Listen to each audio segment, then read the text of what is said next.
आप देख रहे हैं आवाज नीमच की, सच दिखाने का साहस।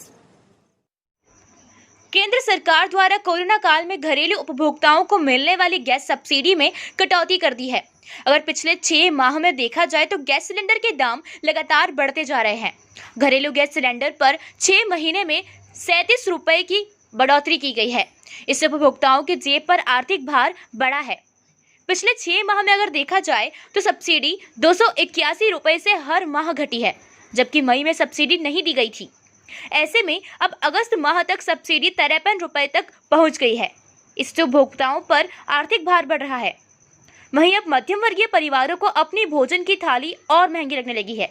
श्याम गैस एजेंसी के संचालक श्याम नरेडी कहते हैं कि सिलेंडर के दाम बढ़े तो हैं, लेकिन ज्यादा नहीं बढ़े। वे कहते हैं कि सब्सिडी जरूर धीरे धीरे कम होती गई और अब 53 रुपए के लगभग मिल रही है। शहर के आम नागरिक सुरेश सौडानी कहते हैं कि हर माह मूल्य वृद्धि तो हो रही है, लेकिन सब्सिडी हर माह कम होती जा रही है। इससे गरीब और मध्यम वर्गीय परिवारों की खाने की थाली और महंगी होती जा रही है।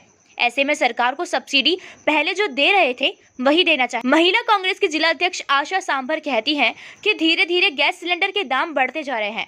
ऐसे में हर माह सब्सिडी भी सरकार कम कर रही है। इससे मध्यम वर्गीय परिवार काफी परेशान है। सरकार को सब्सिडी को पहले की तरह ही रखना चाहिए।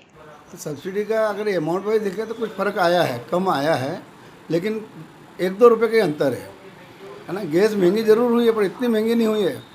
एक तरफ अपन मोबाइल के खर्चे देखें, वो 6 महीने में कितने बढ़ गए होंगे ग्राहकों के, है ना, लेकिन गैस के उस रेशो में तो नहीं बढ़े हैं। लेकिन चूंकि गैस एक अति संवेदनशील आइटम है, इसलिए इसमें 1-2 रुपये भी यदि बढ़ते हैं तो जनता आक्रोशित होती है और वही आक्रोश का परिणाम अभी देखने को मिल रहा है। अभी सब्सिडी भी काफ़ी कम कर दी गई है, क्या मान रहे हैं? सब्सिडी कम है और सरकार के अंदरूनी भावना तो ये है कि दर बाय दर इसको कम करती जाए ताकि वो जो है बिना सब्सिडी का काम हो जाए। पिछले में अभी में क्या अंतर है सब्सिडी में? पिछले में मतलब पहले कितनी मिलती थी और अभी कितनी मिल रही है, और पहले दाम कितने थे अभी दाम कितने हैं? पहले जैसे 879 रुपये सब्सिडी थी। मार्च महीने से अपन ज़्यादा पीछे नहीं जाएँ, मार्च महीने से जाएँ तो 879 रुपये गैस की प्राइस थी। उसके ऊपर 263 रुपये करीब सब्सिडी थी। आज उनसे 669 रुपये है, उस पर 53 रुपये है, यानी 1-2 रुपये का अंतर है। बाकी सब्सिडी वही चली आ रही है।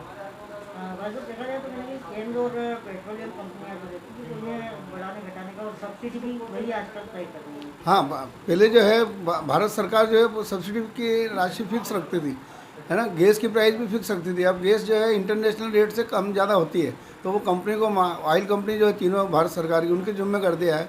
वो अपने 3 महीने के सौदे एडवांस करती है, उसके हिसाब से वो भाव कम ज़्यादा करती है। तो हर महीने भाव में परिवर्तन होता है, या तो कम होते हैं या ज़्यादा होते हैं। पहले फिक्स रेट रहते थे, सालों में भाव का कम ज़्यादा होता था।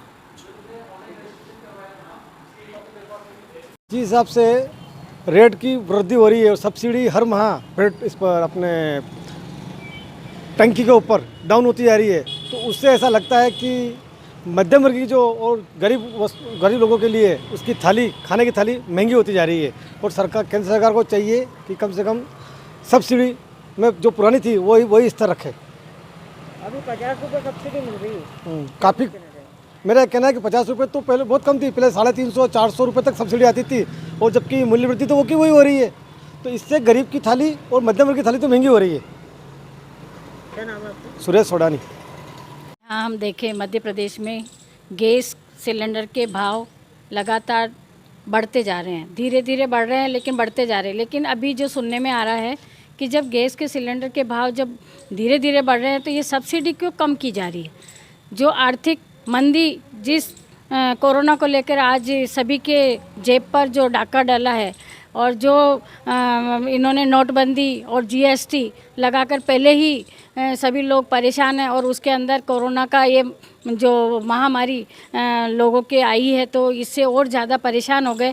और फिर घर गृहस्थी तो वैसे भी कमाई कुछ रही नहीं है लोगों के पास, और ये गैस सिलेंडर जो सब्सिडी जो दे रहे थे वो भी आज धीरे धीरे कम होती जा रही। तो मध्यम वर्ग के लिए तो काफ़ी परिवारों पे प्रभाव पड़ रहा है। उनके घरेलू जो खर्चे हैं वो काफ़ी उससे परेशानियों से गुजर रहे हैं, क्योंकि आज कोरोना के मारे हर आदमी परेशान है, क्योंकि धंधे कुछ रहे नहीं, मजदूरियाँ रही नहीं लोगों के पास, और बाकी जो रहे वो रोज़गार भी छीन लिए गए।